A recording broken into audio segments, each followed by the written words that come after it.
ustedes, semana a semana hacemos cita regional. Cita regional que nos permite llegar a sus casas el fin de semana, desde el viernes por la noche, sábado y domingo, y se va repitiendo hasta la semana siguiente. Para nosotros es un gusto poder llevar opiniones distintas. Siempre hacemos un variopinto programa con personas de todos los lados y de todas las edades. Para mí es un gusto presentar a los panelistas de hoy. Saludamos en primer lugar a la diputada Camila Flores. ¿Cómo le va, diputada? Hola Rodrigo, bueno, muy bien, un saludo cariñoso para todos ustedes, los panelistas, nuestros televidentes que nos acompañan. La verdad es que preocupadas, estamos recibiendo hoy día las cifras de contagio, seguimos con los números muy altos, más de 8.000 casos nuevamente por la pandemia, así que hacer el llamado nuevamente a cuidarse y tomar con responsabilidad toda esta nueva normalidad, entre comillas, estas nuevas normas de vivir que tenemos que utilizar para cuidarnos todos de la pandemia. Saludamos a don Tomás de Rementería, concejal electo por Viña. ¿Cómo le va, Tomás? Aquí estamos, pues, a pesar del bicho feliz, haciéndole... Usted está aislado, el bicho está por allá en las alturas, mirándolo por encima. Sacando el vinito en Casablanca. No, súper entretenido. Bueno, y esperando que después de todas estas turbulencias que ha tenido este hermoso país, tenga un aterrizaje más o menos decente en las próximas, de aquí a fin de año. Ojalá. Saludamos a don Raúl Celi, constituyente electo por Chile Vamos. ¿Cómo está, don Raúl? Hola, Rodrigo. Muy bien, gracias. Gracias por la invitación también. Aprovecho de saludar a Camila, a Tomás y al doctor Basáez, que luego va a ser presentado. Tiene razón que el bicho da la impresión que va a estar todo este año 2021, lamentablemente, y a pesar del número de vacunados, que ha aumentado en el país de manera impresionante. Pero así todos los números, ¿cómo sería si no hubiesen tantos vacunados? Pero me preguntaba yo en la mañana. Y saludamos al doctor Luis Basáez. ¿Cómo está, doctor? Aquí estamos, don Rodrigo. Gusto saludarlo, saludar a nuestros amigos panelistas y a nuestros televidentes. Y más que los contagios, lo que preocupa son el número o el porcentaje de camas UCI ocupadas. Eso es lo que nos tiene que tener alerta. Sí, o sea, usted, señor televidente, no se vaya a contagiar. Cuídese, lávese 20, 30, 100 veces las manos, póngase la mascarilla y trate de no ir a las cosas aglomeradas, trate de quedarse en su casita, use telecompra, teletodo, telechubi. Quiero partir con usted, Camila, porque usted esta semana aparentemente ya terminaron el tira y afloja y tenemos un ingreso universal. Quiero que partamos conversando por eso, que opinan ustedes, y que a lo mejor además usted ayude a explicarlos hasta dónde llega lo universal. Bueno, la verdad, Rodrigo, es que efectivamente fue una semana bien intensa porque en esta lógica que tiene a veces el gobierno del regateo, de esta cosa tan mano de guagua, desgraciadamente, que ha tenido el gobierno durante todo este tiempo, pucha que cuesta con ellos llegar a un acuerdo para que entiendan cuál es el nivel de gravedad y de necesidad que hay en las familias chilenas, particularmente las más vulnerables y las de clase media. Logramos sacar este IFE universal que finalmente va a beneficiar a casi 15 millones de personas, 14.700.000 personas que se van a ver beneficiadas, que son las que tienen registro social de hogares.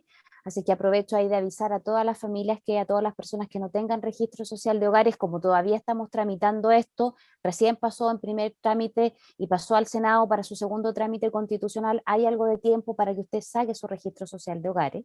Y logramos mejorar en algo la puntería, levantar un poquito la puntería, Rodrigo, de lo que el gobierno nos había ofrecido. Yo siempre dije que eso tenía que ser el piso. Nuestro deber como parlamentario siempre es tratar de subir eso, y en eso estuvimos con las negociaciones con el gobierno. Logramos finalmente... Camila, ¿a quién le llega esto de universal? ¿Es para todos o no es para todos? ¿A quién le llega? ¿Gana cuánto? Etcétera, claro, ¿cómo es? ¿Dónde se hace el corte, Rodrigo? En la sumatoria por familia. Es decir, si, ¿cuándo ya deja de no tener posibilidad de este IFE universal? Para todas aquellas personas que tengan una remuneración de 800.000 pesos hacia arriba. Es decir, que en una renta que hagan casi, ¿cierto?, 4 millones, 3 millones y tanto, ¿cierto?, en una familia de 4 personas. Es decir, con un sueldo de 800.000 pesos hacia arriba ya quedaría fuera. De un sueldo de 800.000 pesos hacia abajo por persona del núcleo familiar, queda dentro de esta universalidad. Por eso es que se habla que el 10% de más altos ingresos que tienen registro social de hogares quedarían fuera. Por eso son Camila, 14 cortito, millones de infracción. Cortito, para que la gente lo entienda. Un señor que trabaja él, no su mujer, que tiene 4 hijos y que gana 1 millón, póngale 2 millones de pesos, y en los 2 millones de pesos es el total, se dividen los 2 millones por 5, por 6. Así es, por todos los integrantes del núcleo familiar. Son varias las variables que se miden. No es que solo por esa persona, sino que esa persona, como tiene más integrantes del núcleo familiar, que quizás con 2 millones vive una familia de 10 personas, sí estaría dentro del rango, porque al final se contabiliza lo que gana por persona, y si una persona se vive solo el sueldo y los demás no tienen remuneración, estarían dentro de rango. Y lo que se quedó es un poco enredado, sí, efectivamente.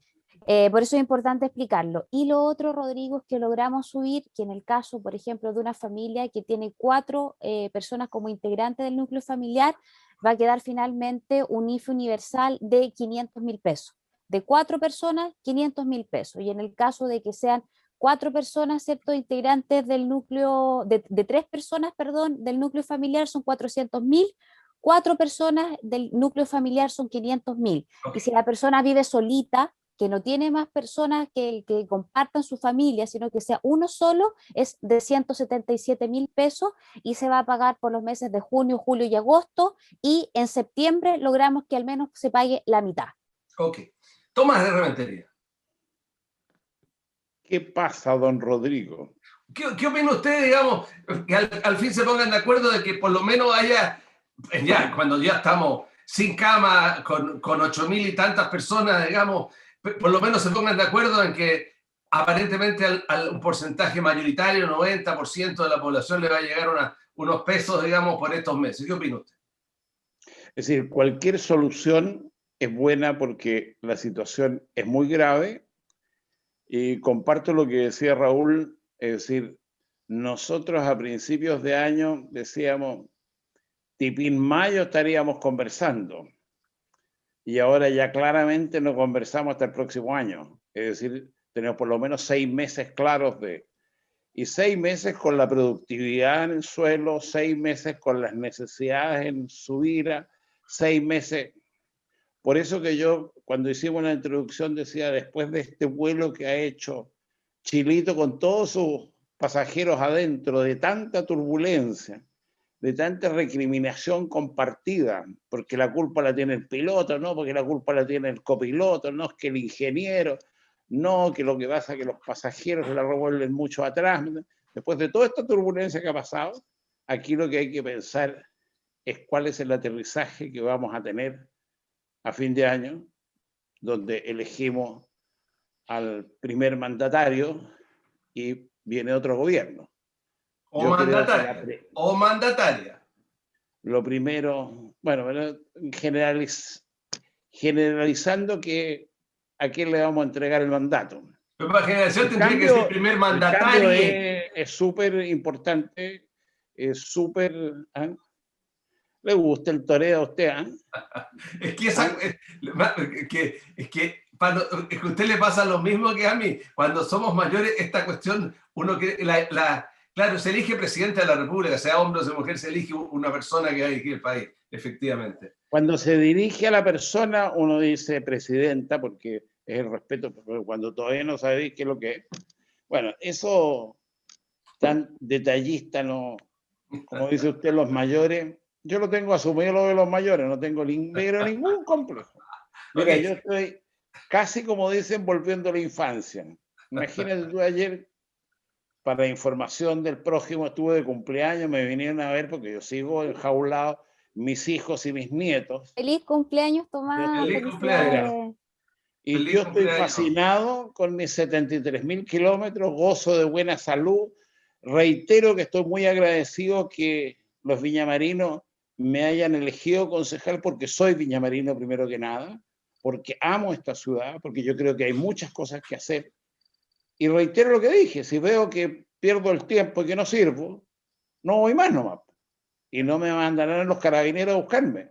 Okay. Pero yo creo que le demos la torta a este país, oye, lo que desafía este país, Rodrigo, hoy sin ninguna duda es responsabilidad de todos. Aquí no hay nadie que no tenga responsabilidad de lo que vive hoy el país. Okay. Entonces hay que ser serio en esto. Raúl, la mayoría de la gente lo está sufriendo muy fuerte. Raúl, usted tiene una responsabilidad que cada día se está haciendo más patente. Hoy día, si bien la Constitución, que me volví a leer las reglas de los constituyentes electos y del sistema, que se establece claramente que no se pueden arrogar otras funciones y que se deben exactamente abocar al mandato que tienen. Hoy día los constituyentes están en todos los programas, están opinando de todo, están en una potencia tremenda y usted es uno de esos, digamos. Cuéntenos usted sobre lo que estamos conversando. Sí. Quiero partir felicitando a Tomás por su cumpleaños, ¿eh? Y cuando él habla del aporte a Viña, a mí no me cabe ninguna duda que es uno de los concejales que más aporta a la ciudad. Yo creo que es un lujo para cualquier consejo municipal tener a una persona como Tomás de Rementería. Por lo tanto, junto con desearte feliz cumpleaños, Tomás, ratificar eso que yo creo que va a jugar un papel muy clave en imponer sensatez a este consejo municipal que próximamente se va a estrenar. Respecto a los constituyentes, sí, hay una especie de fiebre de apariciones mediáticas, yo creo que algunos completamente fuera de control, sin saber bien de qué se trata la Convención Constitucional, cuál es la misión, que es redactar una constitución y no otra. Tuvimos un encuentro bien interesante ayer de las universidades chilenas, pero que lo concentraban la Universidad de Chile y la Universidad Católica. Fueron más de 100 convencionales constituyentes, casi 110, según lo que yo computé en pantalla. Y eso lo encuentro muy positivo, Rodrigo, porque esos son más de 2/3, ¿ya? Y aquí vamos a tener que funcionar con una lógica de los 2/3. Entonces, que haya más de 2/3 dispuestos a participar en estas actividades, ya a mí, para mi gusto, es una señal positiva y coincide con lo que yo he apreciado en los debates. Me ha correspondido participar en muchísimos debates, en el último tiempo con bastantes personas del Frente Amplio, serias, y también he notado una buena disposición por parte de ellos. Yo creo que, claro, hay razones para alarmarse, como declaraciones destempladas de algunos convencionales constituyentes, pero mi sensación sigue siendo que la mayoría de los convencionales son personas sensatas, más allá de las declaraciones que puedan hacer en este momento. Yo creo que estos vociferantes que pretenden cambiar las reglas, que pretenden no jurar al presidente de la República, sino que autoconvocarse o funcionar en otro lado, pienso que eso se va a ir con el tiempo atenuando y van a primar las personas más sensatas, porque de lo contrario nos vamos a meter en un problema. Yo digo, resumo el problema del país como que estamos en un momento de incertidumbre. En la incertidumbre se puede terminar bien como se puede terminar mal. Yo espero que terminemos bien y mi confianza basada en las conversaciones que he tenido es que hay opciones importantes de terminar bien y espero que la mayoría de los convencionales remen para ese lado, porque el terminar mal puede ser muy, muy delicado. Okay. Doctor Basáez, si bien empezamos a hablar sobre el ingreso de emergencia, sobre la elección de la asunción de un nuevo concejal, del constituyente, pero estamos en el horno. Estamos en el horno en términos de salud, doctor. Estamos en el horno. Llegamos realmente estamos llegando al final de ya no hay más camas. Estamos entrando y no estamos abocando no a eso, sino que a hablar de otras cosas. Tenemos un gobierno que que trata y que no le apunta, y la gente que trata y no le apunta? Usted como médico, digamos, ¿cómo ve la situación de hoy? A ver, partamos por los temas. Ingreso familiar de emergencia, universal, vamos a ver si termina siendo lo suficientemente universal o no. Segundo, yo creo que este ingreso familiar de emergencia es mejor, pero tardío. ¿En qué sentido? Es mejor que todo lo que se ha ofrecido anteriormente, obviamente, pero es tardío porque viene a más de un año ya de pandemia, ¿cierto? Con la gente que se ha consumido sus ahorros, gente que lo ha pasado mal, personas que han perdido sus emprendimientos, incluso han aparecido cifras de nutrición infantil ya en nuestro país, y por lo tanto viene a ser tardío en ese sentido. Respecto al tema de los constituyentes, hay que tener una cosa clara. Nadie, por sí solo, de las agrupaciones que lograron ser electas, por sí sola tiene los 2/3. Por lo tanto, es obligación llegar a acuerdos, y en los acuerdos se reducen las templanzas y todos estos discursos que hemos visto un poco agresivos en el último tiempo. Así que es necesario que los constituyentes entiendan que es necesario llegar necesariamente a acuerdos, y ojalá esos acuerdos vayan en el sentido de que la ciudadanía está esperando, ¿cierto?, que mejore sus condiciones o reglas del juego de las que vivimos en este minuto. Respecto al tema médico, bueno, nosotros tenemos claridad que al no llegar al 80% de la población vacunada, el riesgo de la infección y sus consecuencias graves sigue presente. Nosotros ya habíamos dicho en este mismo programa que después del Día de la Mamá y de las elecciones probablemente los números iban a subir, cuestión que ya lo hemos notado, y en la medida que aumente el número de contagiados, aumenta la posibilidad de ocupar camas UCI, que ya están en el 97% de ocupación. Hay que recordar también que, por otro lado, se levantó esta restricción que había de cirugías electivas. Hoy día se está operando más en las clínicas, y por lo tanto, cada paciente que es sometido a una intervención corre el riesgo de terminar en una cama UCI, por muy leve que uno crea que es la cirugía. Entonces, esta posibilidad, ¿cierto?, empieza a complicar las cosas, y va a ocurrir que pacientes que no son COVID y que requieren camas UCI van a tener un problema, y probablemente haya algún deceso por falta de camas. Entonces, lo que tenemos que hacer es, a mi juicio, variar completamente el plan paso a paso, porque aquí hay que conjugar varias cosas. Hay que conjugar la situación de una población que ha estado sometida a un aislamiento por mucho tiempo, que está cansada, que está agotada. Por lo tanto, hay que cambiar el plan paso a paso, tratar de evitar estas cuarentenas que además no han producido mucho éxito, y generar un paso 2, entre comillas, o una fase 2 bastante más agresiva en el control de la difusión viral. Entonces, hay que amalgamar todas estas cosas para que nos vaya bien. De lo contrario, la pandemia se puede extender por mucho tiempo. Camila. Bueno, sobre el tema de las cuarentenas, y yo la verdad es que coincido con que han sido bastante poco efectivas. Hay comunas, particularmente en la región metropolitana, donde las cuarentenas han sido sumamente restrictivas, y la verdad es que los números de contagio día a día siguen siendo sumamente altos. Y el problema que esto trae cuando se decretan estas cuarentenas es que nuestras pymes, el mundo gastronómico, en fin, se ve sumamente golpeado. Y la verdad es que los anuncios que se han hecho en esta materia, yo la verdad las cosas, Rodrigo, es que esperaba que el presidente de la República en su cuenta pública hubiese hecho algo bastante más agresivo y bastante más fuerte en ayuda principalmente a las pymes. Yo creo que estos bonos, estas subvenciones que se señalaron, ¿cierto?, para ayuda a las pymes me parecen absolutamente insuficientes. Hay muchas personas que ya quebraron y que no van a poder, ¿cierto?, levantarse.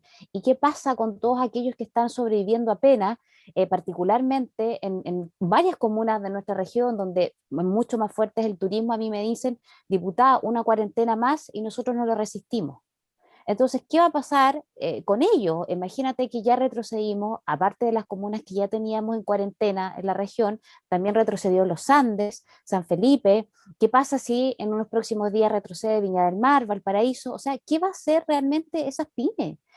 Y no estoy hablando solamente de los problemas que se le puede generar al dueño de un negocio, de un almacén, de un restaurante, de una cafetería, sino que a todas las personas que trabajan, ¿cierto? Está bien, se amplió un poco más el tema de la suspensión de los contratos de suspensión, ¿cierto? Los contratos de los trabajadores, pero la gente con eso no vive.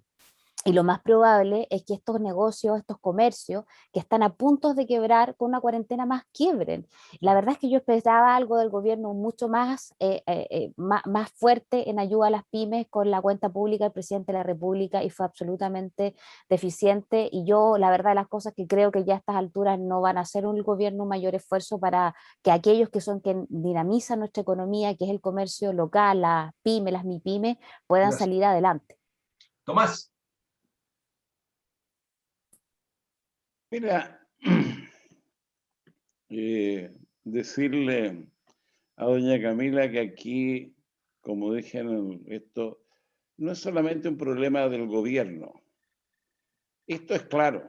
Aquí venimos arrastrando una mala distribución de la riqueza vergonzosa y que en esta pandemia se ha reflejado de una forma monstruosa. Los que tenemos algo más que los demás tenemos que ponernos.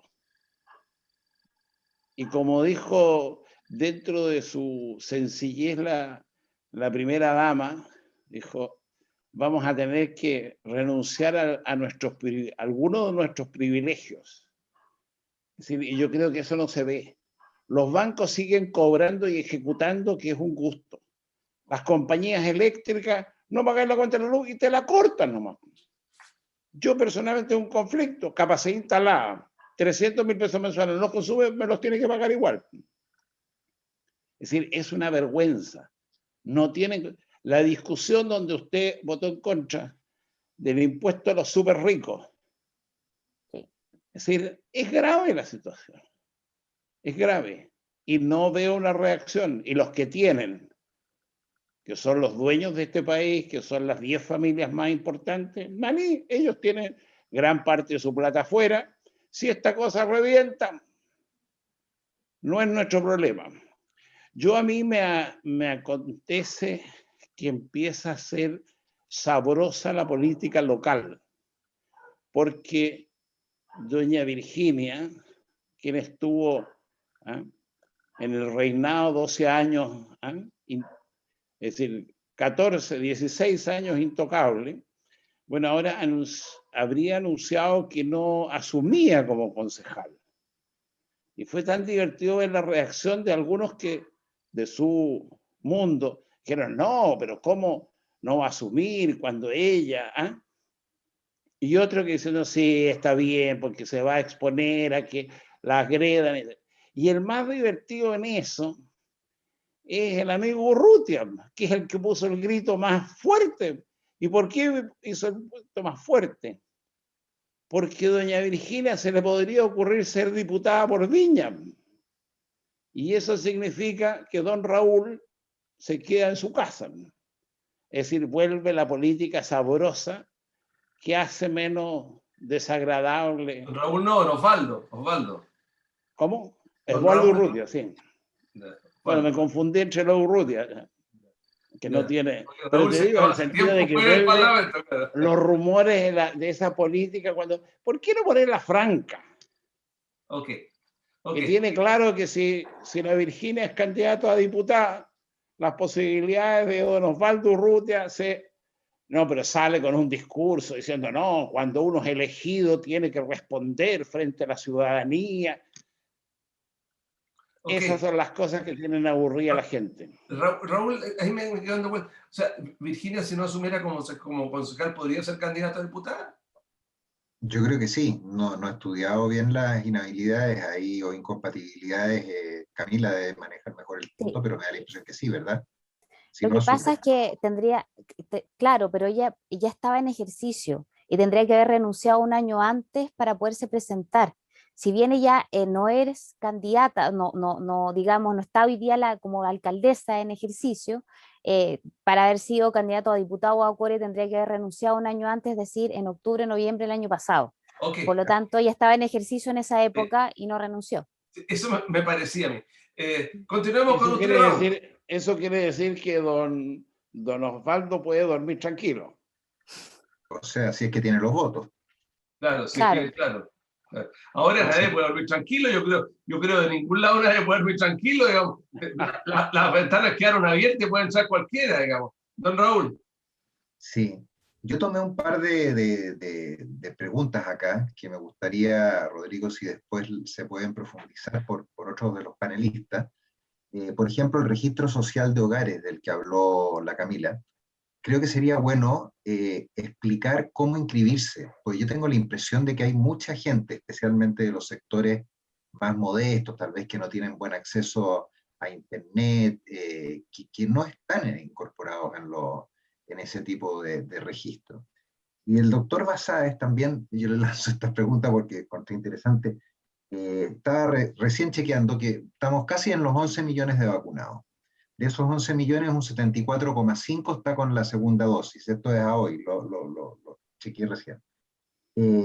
¿Cuál es el número necesario como para que se produzca esa tranquilidad del 80% que señalaba él? Pero bueno, volviendo a lo nuestro, Rodrigo, yo creo que efectivamente, y a propósito del ingreso familiar de emergencia, son medidas indispensables. Creo que el país va a salir tremendamente empobrecido. Ha facilitado lamentablemente esta crisis, que además produce sus secuelas psicológicas, ¿verdad? Emocionales, además de económicas. Ha facilitado el surgimiento de populismos, de posiciones radicales, y eso a mí me tiene bastante asustado, en el sentido de qué es lo que pueda pasar a fin de año. Yo noto un país un poquito hoy día como a la deriva. Yo lo calificaba hace un rato atrás como que estamos viviendo un proceso de incertidumbre, un periodo de incertidumbre. Hay razones como para estar relativamente tranquilo en materia constitucional, porque la mayor parte de los constituyentes me parecen sensatos. Pero aún así me preocupa esta especie de oferta. Por ejemplo, ayer o en esta semana, que el 100% de los ahorros previsionales se entreguen. Es una cosa loca. Gracias, Raúl. Lo más loco es que lo haga un Alessandri, el que lo está planteando. Ya eso ya suena, pero de que te concha loco, claro. Pero así te están dando la cosa. Doctor Basáez. Mira, a ver, primero yo creo que no hay que tener tanto susto respecto a lo que va a ocurrir a fines de año en la segunda mega elección de este año. Por dos razones. Una, si uno analiza bien la situación de la elección anterior, un chileno o chilena votó de dos maneras distintas en las elecciones. En la constituyente votaron mayoritariamente por independientes, personas no ligadas a partidos políticos, ¿cierto? De tal manera que la redacción de la nueva constitución no estuviera necesariamente reflejada solo por los partidos. Pero en concejales, que es la votación más política, que es lo que se entiende, las personas votaron efectivamente por los partidos tradicionales, teniendo en cuenta que para esa elección, ¿cierto?, los independientes tampoco podían constituir lista, por lo tanto competían en condiciones más desfavorables. Cuestión que también está en trámite en este minuto, es decir, hay personas que quieren que también ocurra la posibilidad de que los independientes pudieran presentarse en lista para las elecciones de fin de año, pero yo no creo que eso vaya a pasar. Lo que sí es probable que ocurra el voto obligatorio, porque hasta el momento tenemos representación en autoridades o en constituyentes solamente con una participación menor al 50% de la población, es decir, tampoco es ultra representativa. Y yo creo que la gente que fue a votar, por lo menos la sensación que tengo yo, es que tenía claro por quién no iba a votar. Por lo tanto, también es es un poco mentiroso el valor de los números que tienen las otras personas electas. No necesariamente son porque la persona votó específicamente por aquello, sino que tenía claro por quién no votar. Y lo otro es que si los partidos políticos siguen siendo incapaces de entender lo que ha ocurrido en el país respecto a las decisiones y a la participación que ha tenido las personas, y mantienen este discurso y este trabajo donde no hay mayor credibilidad, si no logran los partidos entender que tiene que haber renovación en sus equipos, que tiene que haber nuevas estrategias, y que no solamente tiene que estar la estrategia en el discurso, sino que el discurso tiene que hacerse una obra. Mientras no haya una relación entre lo que digo y lo que hago, no va a haber credibilidad. Camila. Rodrigo, un segundo. Nos queda muy poco tiempo. Sí, si después le puedes preguntar al doctor Basáez cuánto es el 80%, cuánto es lo que se necesita. Ok. Camila, cortito, porque nos queda poco, pero a propósito de lo que dice el doctor Basáez, yo me tomé la molestia de mirar concejales y alcaldes, y resulta que los números son muy distintos a los de gobernadores, y los números indican que la democracia cristiana es el partido con más votado, 1 millón de votos, la que tiene mayor cantidad de alcaldes, y que la concertación tiene 30 y tantos, y Chile Vamos tiene cercano al 30, y que el Partido Comunista con el Frente Amplio tiene el 17, y que los otros son independientes. Por lo tanto, los partidos políticos están vigentes, no están muertos. Ustedes no están muertos. Sí, yo estoy de acuerdo contigo. Yo efectivamente creo que a uno cuando analiza los números, por cierto que son distintos a lo que pasó respecto a la municipal con la constituyente de gobernadores. Yo tiendo a coincidir con el análisis que hace Luis, en el sentido de que efectivamente la gente no quería prescindencia de los partidos políticos en la constituyente, y claramente eso no lo puede justificar desde el minuto que ve que efectivamente para alcaldes y concejales sí votaron por personas que iban por los partidos, ¿ya? Pero yo también quiero coincidir, es que es súper importante acá que los partidos también hagan su mea culpa en el sentido de los liderazgos que llevan. Ya, yo creo que hoy día la gente con las tecnologías, en las redes sociales, tiene la capacidad de conocer mucho más allá a sus candidatos, y por lo tanto ahí tiene que haber un mea culpa importante de los partidos políticos. Ya no resulta llevar simplemente el que sea más conocido porque va a ganar, porque va a tener más votos, porque es conocido. Hoy día yo creo que hay una masa crítica importante de personas que esperan sustancia de los candidatos que los partidos políticos lleven. Cortito, nos queda nada, una cosa cortita que puedo estar con usted. Por eso que me la contesta a la vuelta. ¿Se van a ir del gobierno la gente que con esta cuestión del matrimonio igualitario dicen que les llegó, como decían antes, hasta el paracaídas del señor Piñera? La verdad es que yo la verdad es que no creo que se vayan, ya, porque irse del gobierno sería pasar a ser, no sé, oposición, pero claramente la distancia y la desaffección es muy profunda, Rodrigo, de algunos hace rato ya, en todo caso. Muchas gracias. Camila Flores, Raúl Celi, Tomás de Rementería, Luis Basáez, estamos en Cita Regional, nos alargamos un poco, tenemos que ir a una pausa breve y ya volvemos.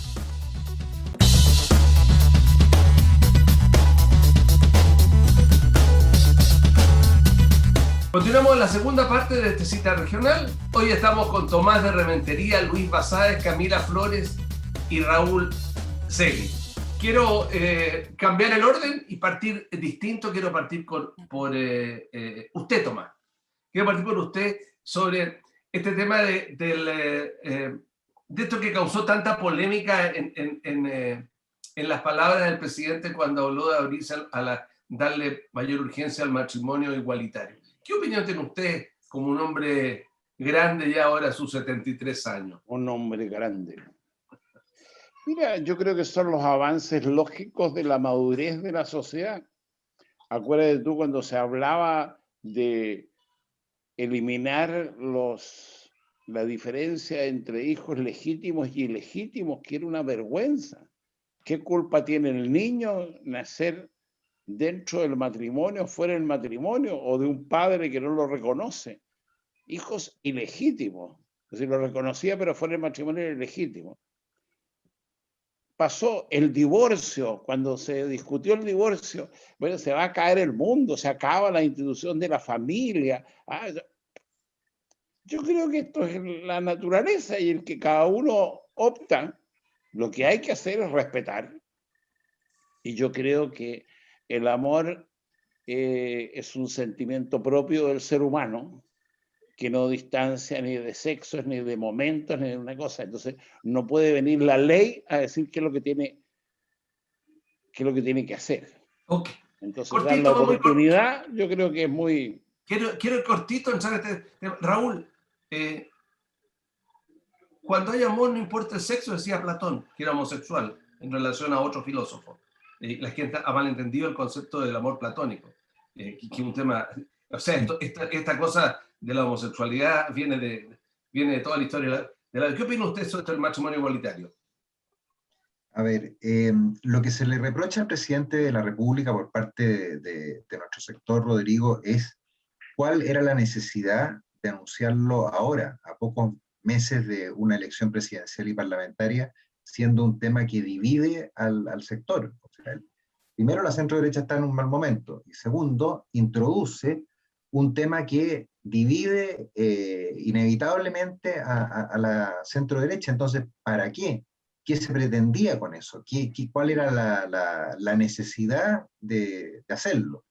Ahora, respecto del matrimonio, yo creo que es una institución burguesa, habrían dicho, ¿verdad?, la izquierda hace un tiempo atrás, que descalificaban el matrimonio por todos lados, entre un hombre y una mujer.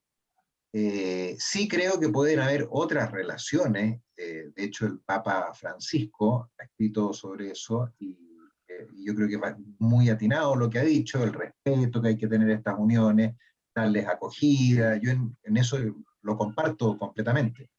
Ahora, sí creo que son relaciones distintas, ¿eh? Por eso no me gusta hablar de matrimonio igualitario. Pero el gran problema con la centro-derecha es para qué el presidente hace estos anuncios a sabiendas que va a provocar un daño en su sector. Luis Basáez, como médico. Bueno, son los manotazos de abogado de un presidente que no tiene mucha aceptación hoy por hoy, incluso generando esto en contra de parte de su propio sector. Respecto al matrimonio igualitario, yo soy católico y fui criado en esa condición, entonces de repente a uno se le producen contradicciones vitales en ese sentido, pero uno lo que tiene que ver es lo siguiente. ¿Hay diversidad? Sí, hay diversidad. ¿Y hay mucho? Sí, hay harto. Hay hartos que hoy día manifiestan su condición sexual que otrora era un problema. La sociedad efectivamente ha madurado, para bien o para mal, pero ha madurado en estos elementos. Entonces yo creo que ahora tenemos que colocar el tema en carpeta, y no solamente la diversidad, sino que muchos otros temas, y tenemos que aprender a ser tolerantes. En la medida que las sociedades se transforman más intolerantes, más se autodestruyen. Así que aquí tenemos que incorporar no solamente la diversidad, sino que muchos otros temas con respeto. Ok, Camila, el tema, yo lo quería plantear una cosa muy simple. Hay ánimo para legislar, legislen, decidan sí o no. ¿Por qué tanto dilatarlo? ¿Por qué no hacer? ¿Cuál es tanto problema de que tengan que legislar? Lo que pasa, Rodrigo, es que no es un problema con legislar, porque hoy día las presidencias de las comisiones están todas en manos de la oposición, presidenta del Senado, ¿cierto? También desde oposición. Entonces, si se quisiera avanzar y si para la oposición fuera un tema importante, lo podrían haber sacado sin lugar a duda. El tema no es ese, el tema es que el presidente de la República, en un acto de desesperación, probablemente por tratar de subir en las encuestas, incumple una vez más uno de sus compromisos. Él, en la campaña presidencial, dijo que no iba a impulsar el matrimonio, ¿cierto?, igualitario. Eso fue lo que él dijo. Se comprometió con las personas que son evangélicas, con el mundo cristiano, hizo un compromiso. Y para variar, así como ya lo ha hecho con otras personas que asumió compromiso, como son militares en retiro, el presidente de la República incumple. Entonces, eso es lo que uno le reprocha. ¿Por qué tiene que finalmente tratar de desviar la atención sobre temas que no son prioritarios y urgentes? Porque si esto fuera así, podría haber salido, porque recordemos que no es que el presidente de la República esté mandando su propio proyecto, este es el proyecto de la presidenta Bachelet, que el presidente le ha puesto urgencia, eso es otra cosa. Yo quiero terminar, Tomás, se nos ha ido muy rápido la conversación, pero no podemos dejar pasar la cuenta. El presidente, esto viene en el marco de una cuenta. ¿Qué opina usted de la cuenta? ¿Lo escuchó o lo leyó? ¿O simplemente bajó la cuerda, puso los ojos y se puso a cantar el cumpleaños feliz y se olvidó de este cuento? Es que yo frente a eso tengo una conducta de resignación. ¿Ah? Siempre cuando se habla de Piñera, perdón, pero si lo eligieron, si hubiese salido por sorteo les creo, pero lo eligieron los que votaron por él y los que no votaron por él. Y ahí está. Ahora hay cosas mucho más importantes y vuelvo a insistir en lo que decía. Tenemos que definir quién va a conducir como presidenta o como presidente y de qué forma el próximo gobierno, que es súper importante. ¿Qué le gusta a usted Para hoy día? que eso se construya bien, siendo coherente con lo que yo pienso, hay que fortalecer los gobiernos locales. Señor constituyente, señora diputada, hay que fortalecer lo que no hizo la concertación, lo que no ha hecho tampoco este gobierno, porque el gobierno más cercano a la gente, el gobierno que soluciona las cosas, es el gobierno local. Y yo cuando digo coherente, bueno, porque yo postulo a concejal porque creo que ahí puedo aportar. Eso es lo importante hoy día, cómo manejamos el país que viene. Porque el drama que hemos pasado está y es para todos. Tomás, cortito, ¿cuál es su candidato? ¿Hoy día tiene candidato? ¿Cuál es su candidato presidencial? ¿Tiene candidato hoy día? No, no tengo candidato. Ok. Estoy esperando a ver qué dicen los ciudadanos. No, si falta mucho. Lo principal, vuelvo a insistir, darle oportunidad a los gobiernos locales a subir donde nos equivocamos. Gracias. Raúl, esta cosa lo ha dicho muchas veces, Tomás, es real. Yo me he tocado entrevistar a casi todas las nuevas autoridades, a los nuevos alcaldes, y voy a conseguir con otros. Ellos quieren y creen que se puede hacer muchísimo, pero están muy amarrados. ¿Hay posibilidad, cree usted, que ánimo para legislar en la constituyente, para darle más espacio? Sin ninguna duda, Rodrigo. Yo creo que sin ninguna duda. Y la razón es bastante simple. Todos los gobiernos prometen, ¿verdad?, que van a descentralizar. De hecho, yo participé en el programa del actual gobierno en materia de descentralización, que se redujo como a 14 líneas. Y era mucho más, por supuesto, lo que habíamos señalado. Pero al momento de asumir el gobierno, ninguno de los gobiernos cumple con la promesa de descentralización. ¿Y por qué? Porque descentralizar regionalmente, localmente, implica entregar poder, deshacerse del poder, distribuir el poder. Y claro, ningún gobierno quiere hacerlo una vez que asume. En el caso de la Convención Constitucional, la gran mayoría de los convencionales somos de regiones, por lo tanto ahí hay un elemento positivo. Segundo, existen varias incompatibilidades que en general impiden hacer una carrera política, si uno lo quisiera, a partir de la Convención Constitucional, por lo menos en lo inmediato. Entonces creo yo que el ánimo que existe por parte de los constituyentes en eso va a ser bastante transversal, de izquierda a derecha. Creo que hay un consenso muy alto y sí, categóricamente mi respuesta es, pienso que se va a ver reflejado en la nueva constitución un fuerte foco en la descentralización. De eso yo no tengo ninguna duda. Doctor Basabe. Mira, las cuentas públicas son tradicionales en Chile. La oposición de turno dice que es mala y los partidarios del gobierno dicen que son buenas. Y al final los que pierden son los ciudadanos siempre. Pero en este caso incluso Camila ha sido crítica de la cuenta del presidente porque no se hicieron anuncios que la gente estaba esperando. Aparecieron una serie de enunciados, ¿cierto?, que a lo mejor son buenos en términos de palabra, pero nadie cree que se vayan a concretar porque ya la gente está cansada de escuchar discursos, quiere hechos verdaderos y reales.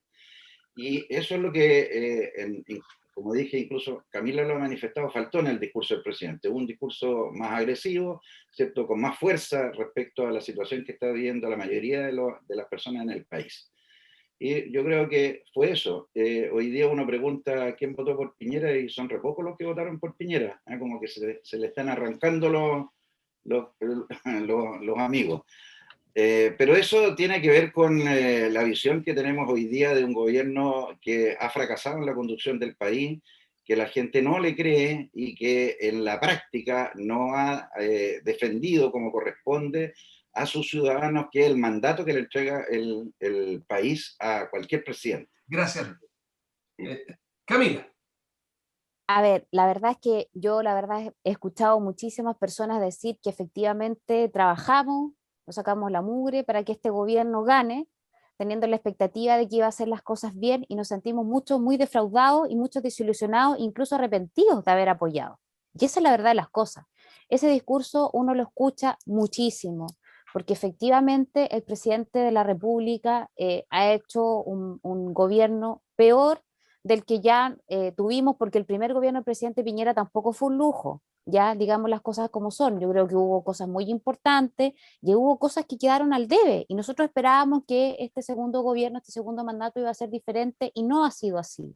Entonces, Camila, esta intervención, ¿no cree que fue un torpeo contra Lavín y una especie de salvataje para Sichel y Briones?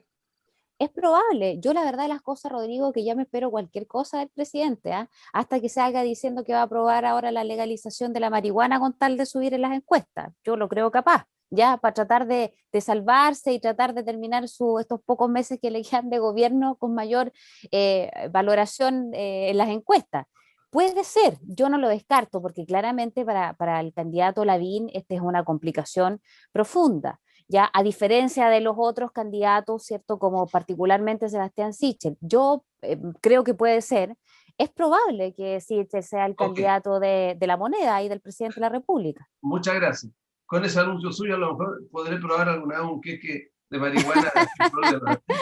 Muchas gracias, don Tomás, don Luis, doña Camila, don Raúl. Su minuto final, don Tomás.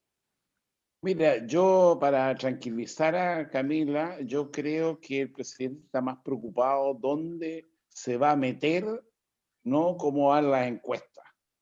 Porque la cantidad de cuentas que tiene pendiente para rendir, no sé de dónde las va a rendir, ¿ya? Yo creo que esa es su principal preocupación, y voy a insistir en este minuto final. Tenemos que preocuparnos del país. Piñera ya asunto superado. Lo que tenemos que preocuparnos, porque tenemos un país maravilloso y la gente en este país es buena. Nos equivocamos, hacemos errores, pero es buena y hay que hacerlo. Y de donde mejor se sale es del dolor. Entonces hay que estar al lado de los que están sufriendo verdaderamente esta peste. Raúl, su minuto final.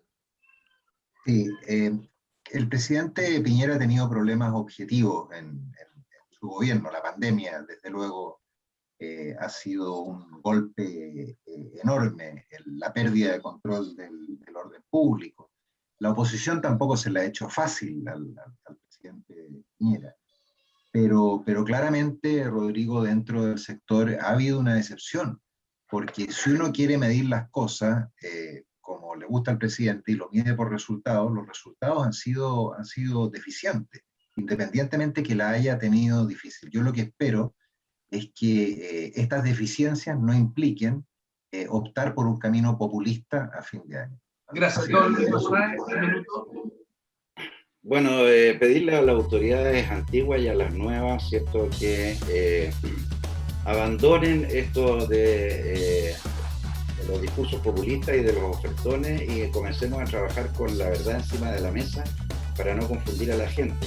Y en ese sentido, hoy día, la verdad, en el área de salud es que estamos con problemas, no solamente en la parte de manejo del COVID, sino que también en aquellas personas que no han podido resolver sus problemas de salud.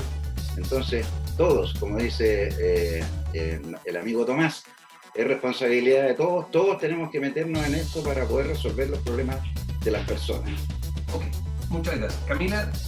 Bueno, yo lamentar que el presidente de la República no haya considerado una ayuda especial para los adultos mayores de nuestro país, para estos prácticamente 3,5 millones de personas que han sido de los más golpeados, que peor lo han pasado producto de la pandemia, con un costo de la vida altísimo, donde ir al supermercado hoy día es un problema para ellos, el costo de la luz, del gas, que son elementos esenciales para la calefacción en tiempo donde estamos próximos a entrar al invierno, y que no haya considerado ninguna ayuda ni una palabra especial, y que se haya dedicado a desviar la atención de las cosas importantes y prioritarias.